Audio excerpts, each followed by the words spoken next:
When Phex woke up, he was a completely different color. He found himself staring at his own arm in mild confusion. Had he always been that metallic?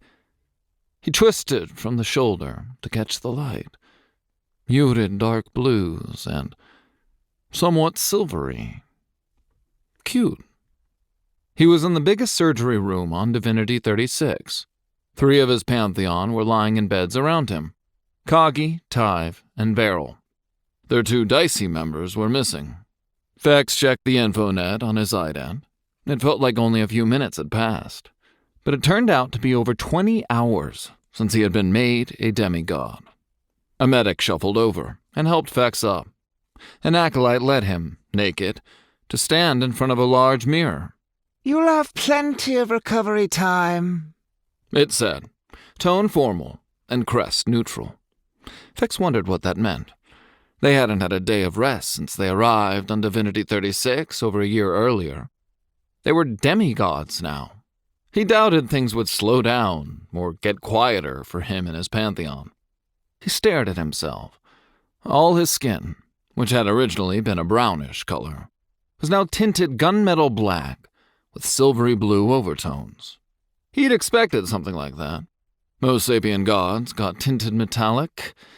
The dicey were very into metallics. What startled him more were the clear sealant bandages over large parts of his torso. They'd removed his blade scars. Or perhaps, more precisely, those scars weren't actually visible anymore.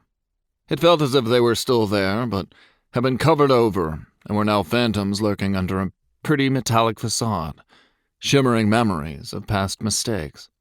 Phex wasn't sure how he felt about that.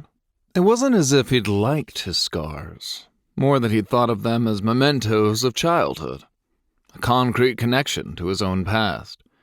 He did not touch the place where they had once been, only noted the slight discoloration they'd left behind, like dust streaks on a pane of glass.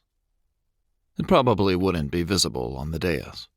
They'd reshaped his ears, pulled out the lobe, and pointed the tips so they were slightly larger and more crest-like.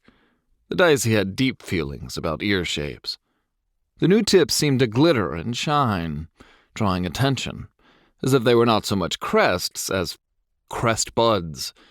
Phex thought they, too, were cute, but that was how he felt about dicey crests, too. The rest of his face and body seemed largely unaltered, although his eyelashes and eyebrows had been thickened.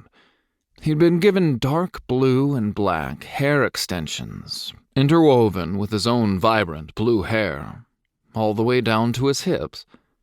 He moved his head about, enjoying the silken swish and weight of it. The ends tickled his skin. He looked like a god.